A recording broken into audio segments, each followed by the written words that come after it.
Hello girls, how are you all? I hope so you all are fit and fine and doing well with your studies, and you all are happy and healthy also.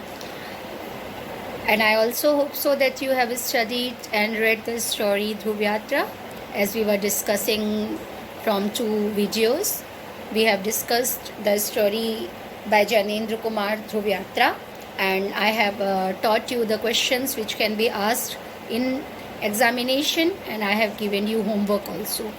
So I think so that you have done with that. If there is any query, you can ask me anytime. Okay? तो चलिए आज हम लोग एक नए topic के साथ आज का क्लास शुरू करते हैं, और इस प्रेयर के साथ कि ईश्वर हम सबको स्वस्थ रखे, सुखी रखे और प्रसन्न रखे हमेशा। हम लोगों ने अभी तक एक पोयम और एक कहानी पूरी की है। चूँकि पोयम बड़ी थी तो उसमें टाइम लगा, कहानी छोटी थी, और मैंने उसको अच्छे से आपको बताने की पूरी कोशिश की है। फिर भी अगर कोई प्रॉब्लम है तो आप पूछ सकते हैं। आज बेटा हम लोग गद्य का प्रथम पाठ पढ़ेंगे। आज आपके कोर्स का तीसरा भाग हम शुरू कर रहे हैं। तीसरा पाठ जो कि कहानी है, जो कि गद्य है, और उसमें गद्यांश की व्याख्या पूछी जाती है कुछ प्रश्नों के अनुसार। पहले तो केवल गद्यांश की व्याख्या पूछी जाती थी, जैसा कि आपको पता है, लेकिन अब जो है वो नए CBSE पैटर्न पर आधारित है हमारा पाठ्यक्रम। तो उसमें एक गद्यांश दिया जाता है जिस पर आधारित आपको प्रश्न भी करने होते हैं, और कुछ रेखांकित पंक्तियां होती हैं जिनका आपको भावार्थ लिखना होता है। तो उसी को लेते हुए आज हम आपके गद्य का पहला क्लास शुरू करेंगे, जो कि चैप्टर है आपका राष्ट्र का स्वरूप, और उसके जो लेखक हैं वो हैं आपके वासुदेव शरण अग्रवाल।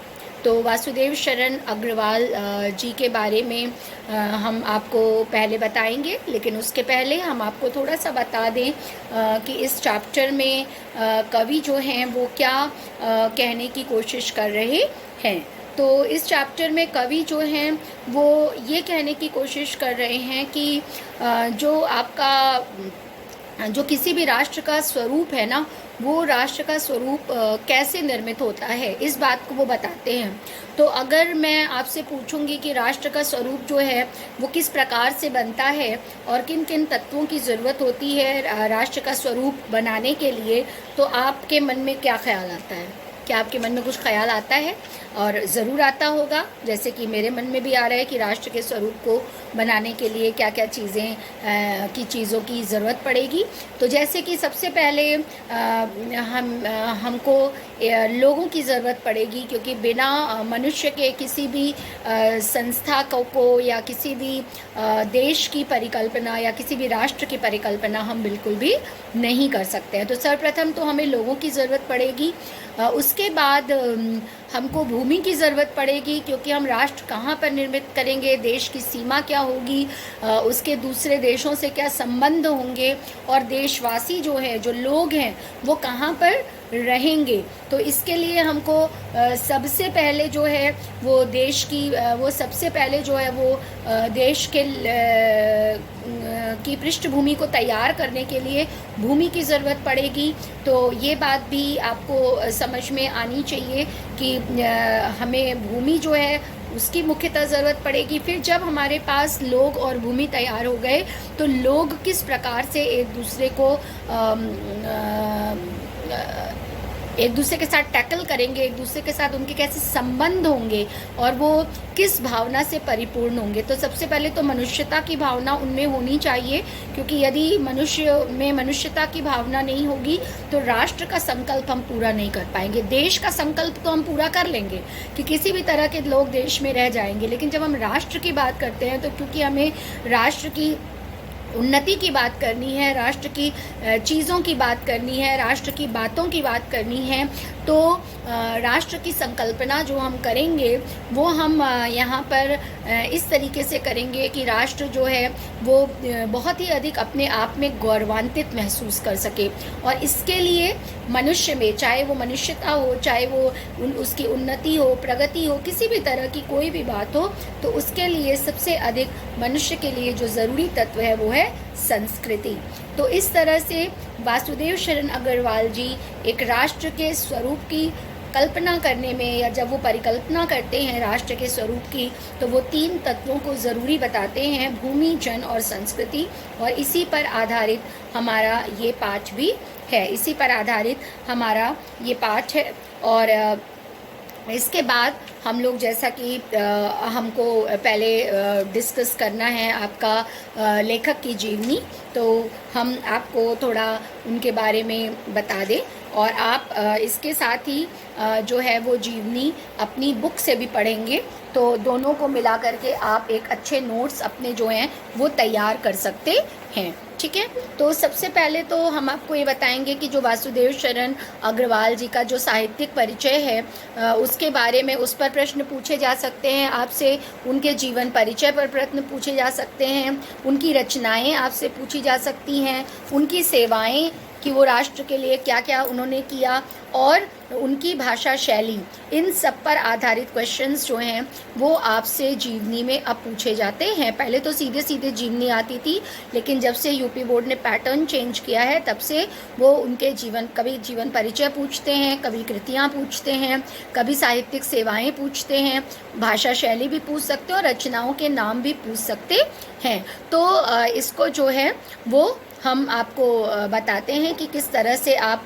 इसको लिखेंगे। तो सबसे पहले तो हम उनके जीवन परिचय के बारे में थोड़ा सा पता कर लें कि जो उनका जीवन परिचय है वो कहाँ से वो आए थे और किस जगह उनका जन्म हुआ।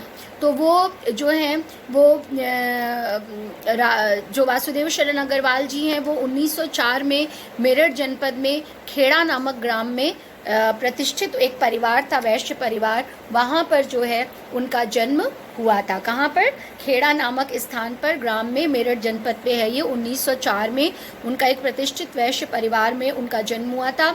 और वो पुरातत्व और भारतीय संस्कृति के एक बहुत अधिक अमर व्याख्याता आप उनको कह सकते हैं। और उनके जो माता पिता थे वो लखनऊ में रहते थे, इसलिए उनका जो बाल्यावस्था थी वो लखनऊ में बीती और यहीं पर उन्होंने अपनी प्रारंभिक शिक्षा भी प्राप्त की। कहाँ पर की?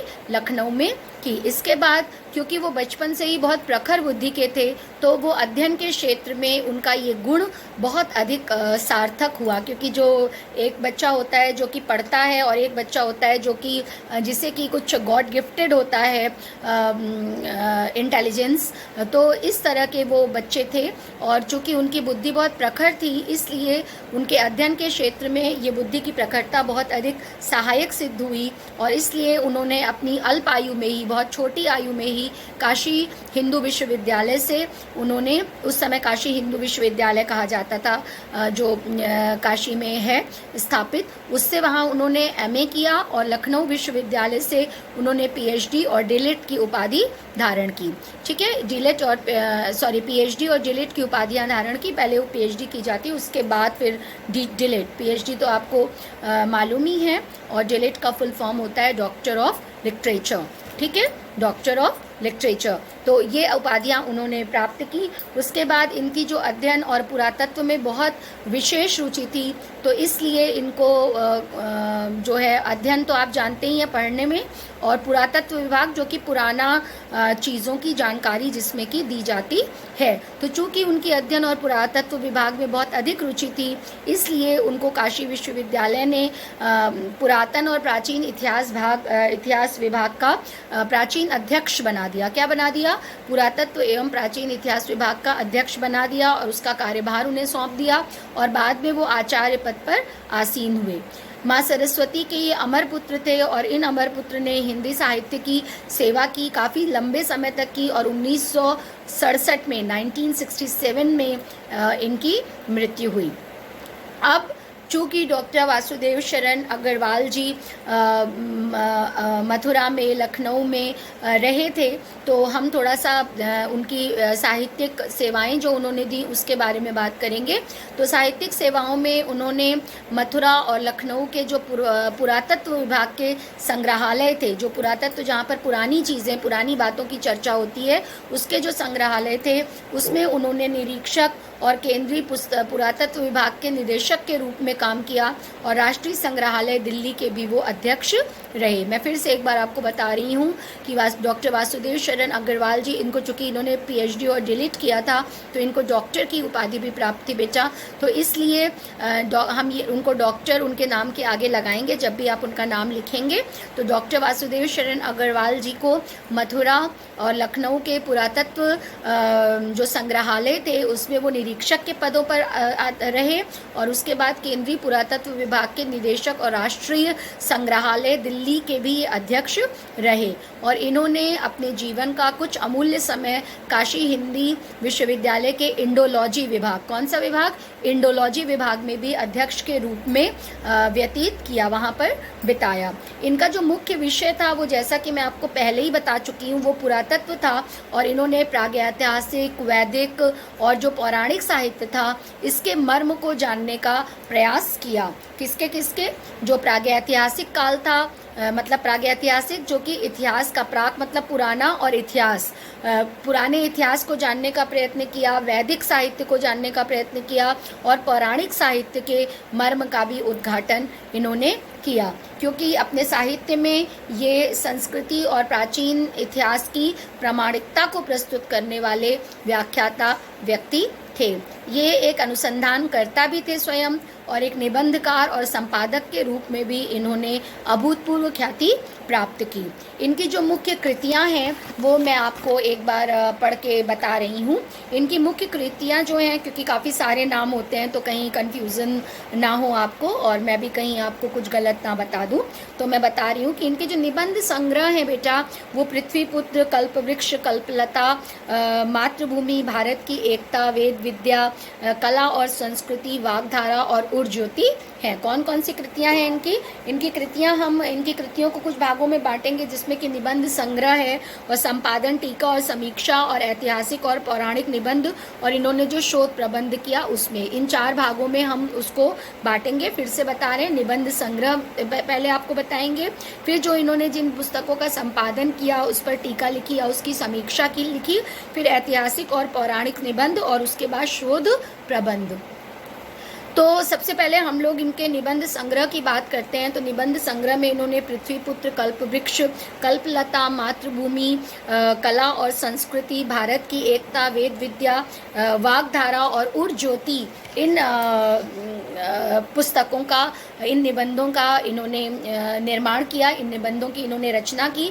उसके बाद इन्होंने जायसीकृत जो पद्मावत है, आपको पता है जैसे कि मलिक मोहम्मद जायसी का लिखा हुआ पद्मावत, इसकी इन्होंने टीका और समीक्षा लिखी। बाणभट्ट का जो हर्ष चरित्र है, जो संस्कृत के कवि हैं बाणभट्ट, उनके द्वारा रचित एक बहुत मुख्य प्रमुख ग्रंथ है उनका हर्ष चरित्र, उसका उन्होंने सांस्कृतिक अध्ययन किया पाली, प्राकृत और संस्कृत में। और ठीक है, और उसके बाद जो बाणभट्ट का हर्षचरित्र है उसका उन्होंने सांस्कृतिक अध्ययन किया पाली, प्राकृत में, और संस्कृत के कई अन्य ग्रंथों का भी इन्होंने संपादन किया है। इसके बाद इन्होंने महापुरुष श्री कृष्ण और महर्षि वाल्मीकि और मनु, एक रचना है इनकी महापुरुष श्री कृष्ण, दूसरी रचना है इनकी महर्षि वाल्मीकि, और तीसरी रचना है इनकी मनु। ऐसे इन्होंने ऐतिहासिक और पौराणिक निबंधों की भी रचना की।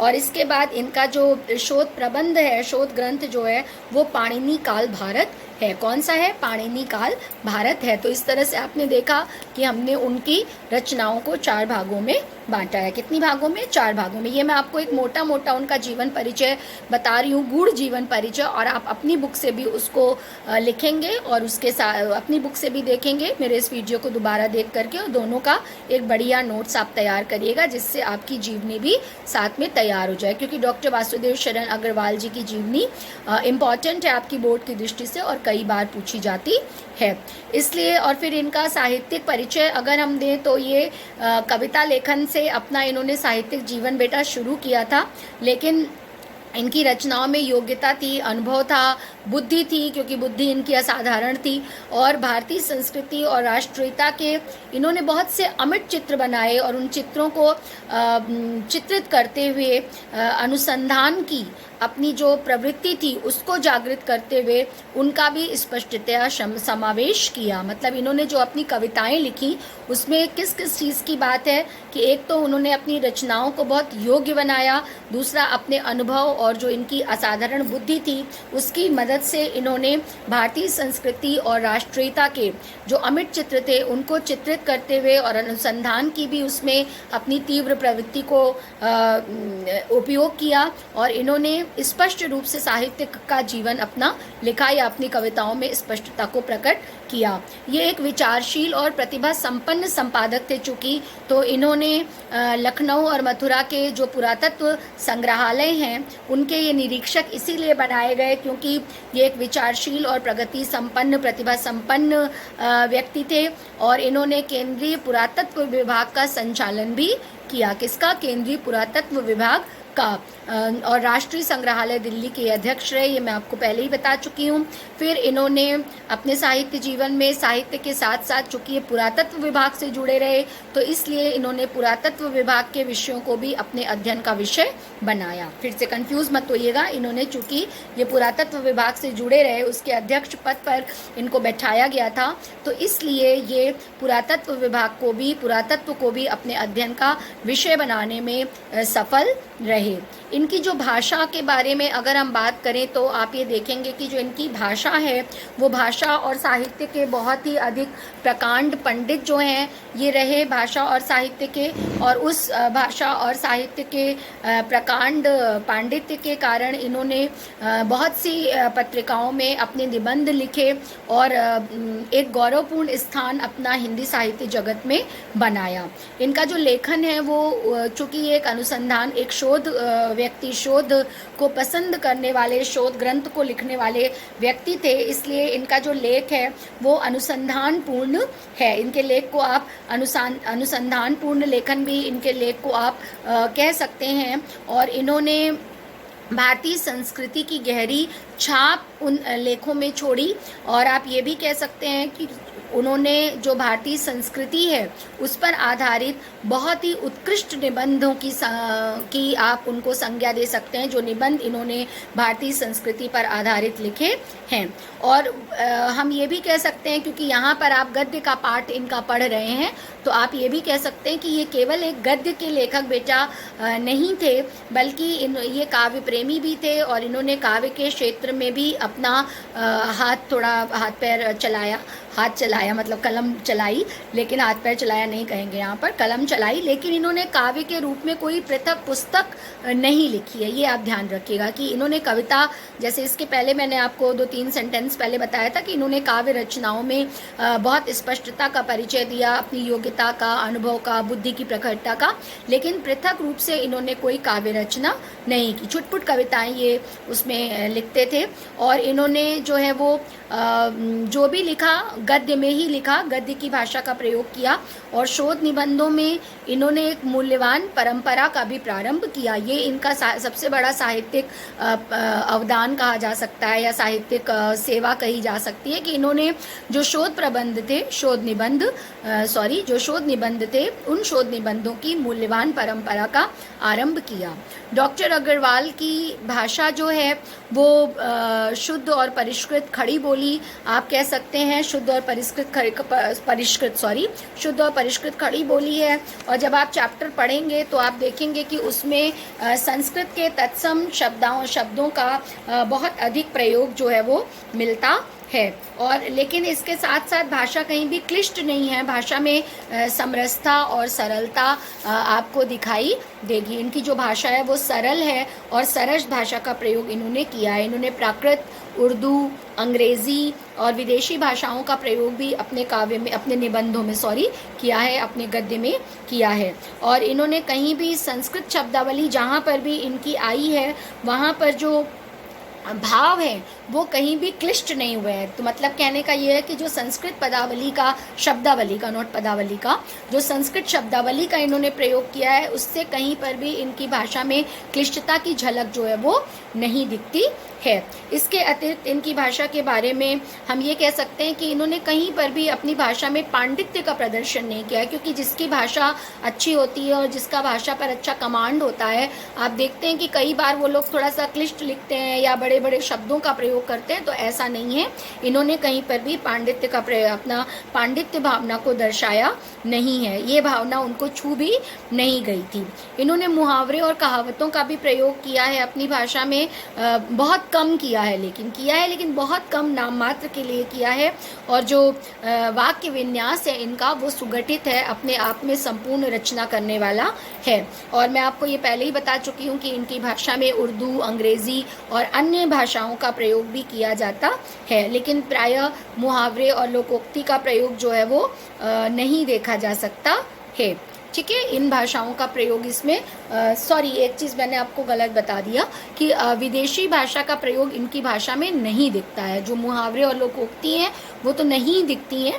इसके बीच में मैंने शायद एक सेंटेंस में आपको लॉ में मैंने कह दिया कि उर्दू और अंग्रेज़ी भाषाओं का प्रयोग, तो आप ये चीज़ करेक्ट कर लीजिए कि इनकी भाषा में कहीं पर भी जो है वो उर्दू भाषा का प्रयोग या अंग्रेज़ी भाषा का या विभिन्न विदेशी भाषाओं का प्रयोग नहीं मिलता है, बल्कि संस्कृत निष्ठ जो इनकी बोली है और संस्कृत निष्ठ जो इनकी भाषा है उसका ये प्रयोग जो है वो अपने गद्य में करते हैं। इसके बाद आप ये कह सकते हैं कि भाषा के प्रवाह में जो है वो इनकी गंभीरता तो है ही, और उसके साथ जो है इनकी जो भाषा है वो विषय के अनुकूल भी है। मैं आपको आपका जो चैप्टर आप अभी पढ़ेंगे उससे ही एक दो पंक्तियां पढ़ के बता रही हूँ, जिससे कि आपको समझ में आएगा कि ये किस भाषा का प्रयोग करते हैं।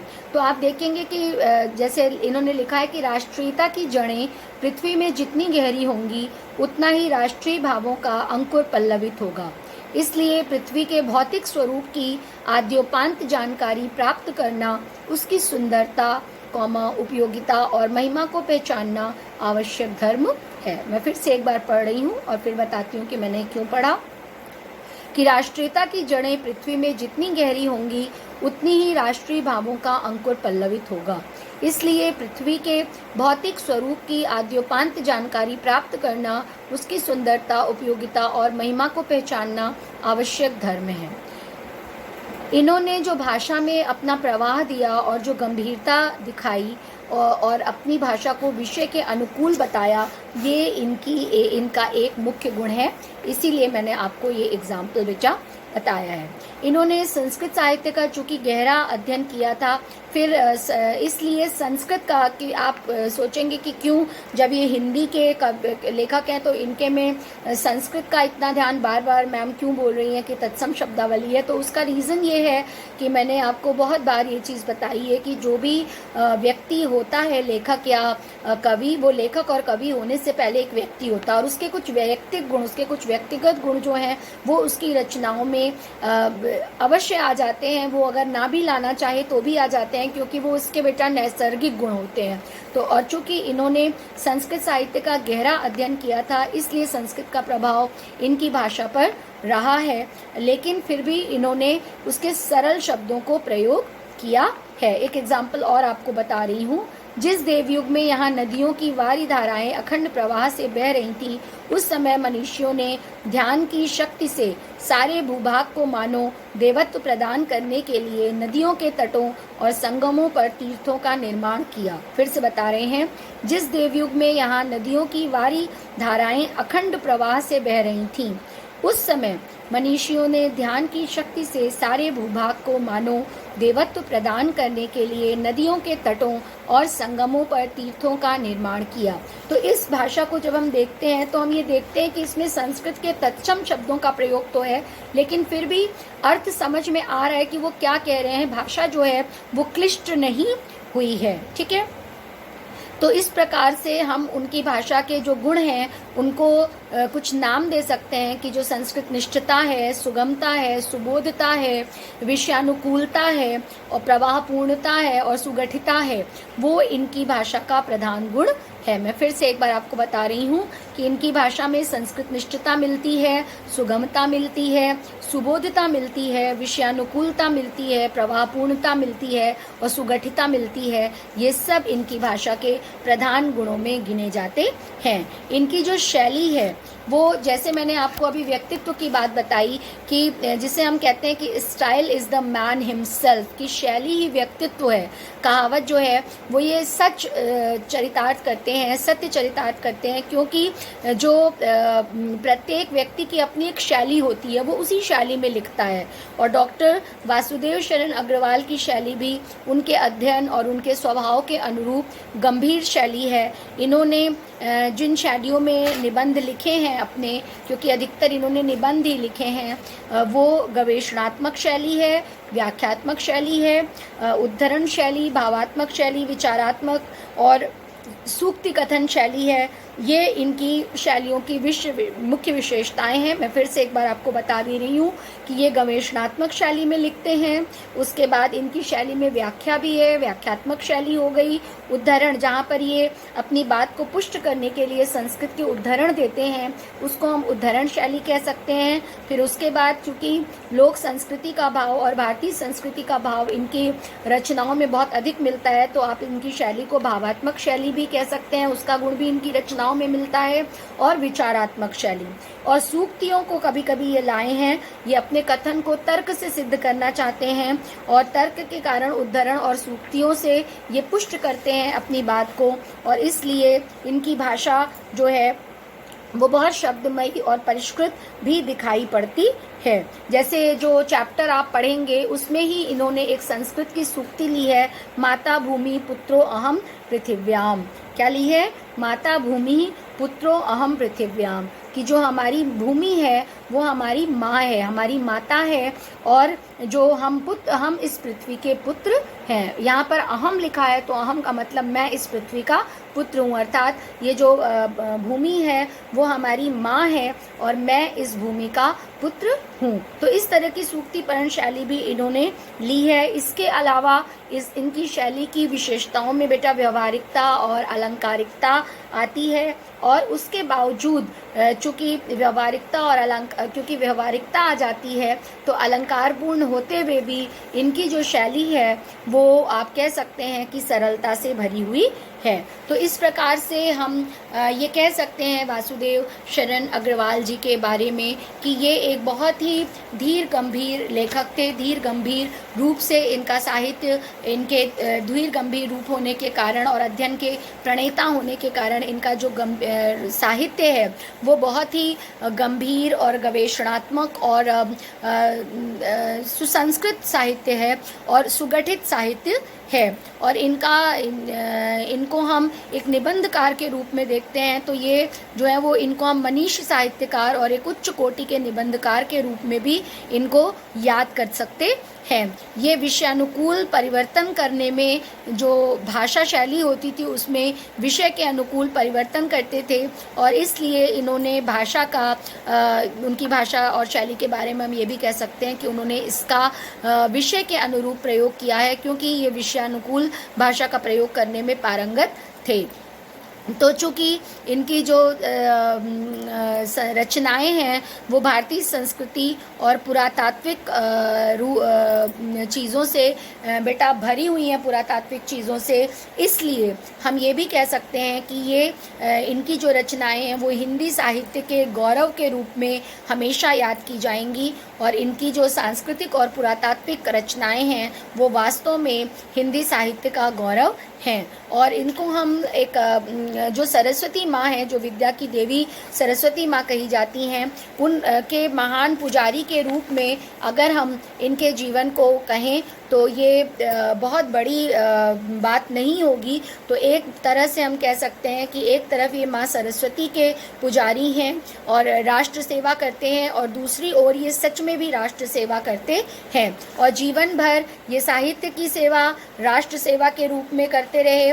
और एक तो इन्होंने साहित्य की सेवा की राष्ट्र की सेवा के रूप में, और दूसरा इन्होंने राष्ट्र की भी सेवा की और इन दोनों के कार्यों को सफलतापूर्वक ये ताउम्र करते रहे, अपने जीवन भर करते रहे।